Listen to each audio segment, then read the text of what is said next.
ಸುದ್ದಿ ಯೂಟ್ಯೂಬ್ ಚಾನಲ್ಗೆ ಸ್ವಾಗತ. ನಾನು ಸಾಯಿ ವಿನಾಯಕ.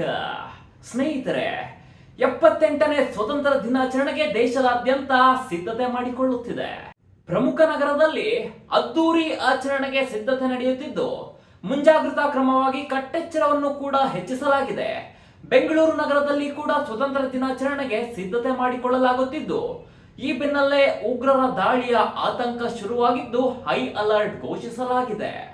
ಆಗಸ್ಟ್ 15ರಂದು ಕರ್ನಾಟಕದ ಮುಖ್ಯಮಂತ್ರಿ ಸಿದ್ದರಾಮಯ್ಯ ಅವರು ಬೆಂಗಳೂರಿನ ಮಾಣಿಕ್ ಷಾ ಪರೇಡ್ ಮೈದಾನದಲ್ಲಿ ರಾಷ್ಟ್ರ ಧ್ವಜಾರೋಹಣ ಮಾಡಲಿದ್ದಾರೆ.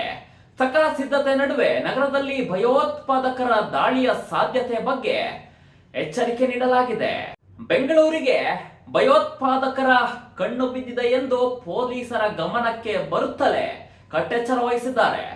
ಬೆಂಗಳೂರು ನಗರ ಪೊಲೀಸ್ ಕಮಿಷನರ್ ಬಿ ದಯಾನಂದ ಅವರು ಬೆಂಗಳೂರು ಹೋಟೆಲ್ ಮಾಲೀಕರ ಸಂಘದ ಅಧ್ಯಕ್ಷರಿಗೆ ನಿರ್ದೇಶನ ನೀಡಿದ್ದು, ಯಾವುದೇ ಅನುಮಾನಾಸ್ಪದ ಚಟುವಟಿಕೆಗಳ ಬಗ್ಗೆ ಜಾಗರೂಕರಾಗಿರಿ ಮತ್ತು ವರದಿ ಮಾಡಿ ಎಂದು ಸೂಚನೆ ಕೊಟ್ಟಿದ್ದಾರೆ.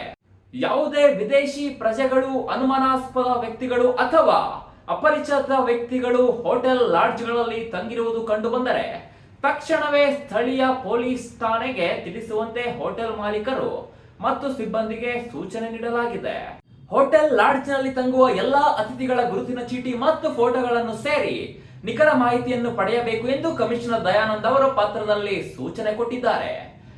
ಈ ಸೂಕ್ಷ್ಮ ಸಮಯದಲ್ಲಿ ನಗರದ ಭದ್ರತೆಯನ್ನು ಖಚಿತಪಡಿಸಿಕೊಳ್ಳಲು ಮಾಲೀಕರು, ವ್ಯವಸ್ಥಾಪಕರು ಮತ್ತು ಸಿಬ್ಬಂದಿ ಸೇರಿದಂತೆ ಹೋಟೆಲ್ಗಳ ಮಾಲೀಕರು ಸಹ ಸಹಕಾರ ಕೊಡಬೇಕು ಎಂದು ಕೇಳಿಕೊಂಡಿದ್ದಾರೆ.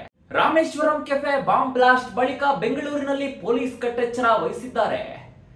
ಸ್ವತಂತ್ರ ದಿನಾಚರಣೆ ಎಂದು ಕೂಡ ನಗರದಲ್ಲಿ ಯಾವುದೇ ಅನಾಹುತ ನಡೆಯದಂತೆ ಪೊಲೀಸರು ಮುನ್ನೆಚ್ಚರಿಕೆ ತೆಗೆದುಕೊಳ್ಳುತ್ತಿದ್ದಾರೆ. ನನ್ನ ಈ ವಿಡಿಯೋ ನಿಮಗೆ ಇಷ್ಟವಾದ್ರೆ ಲೈಕ್ ಮಾಡಿ, ಹಾಗೆ ಶೇರ್ ಮಾಡಿ ಮತ್ತು ನನ್ನ ಯೂಟ್ಯೂಬ್ ಚಾನಲ್ ಅನ್ನು ಸಬ್ಸ್ಕ್ರೈಬ್ ಮಾಡಿ.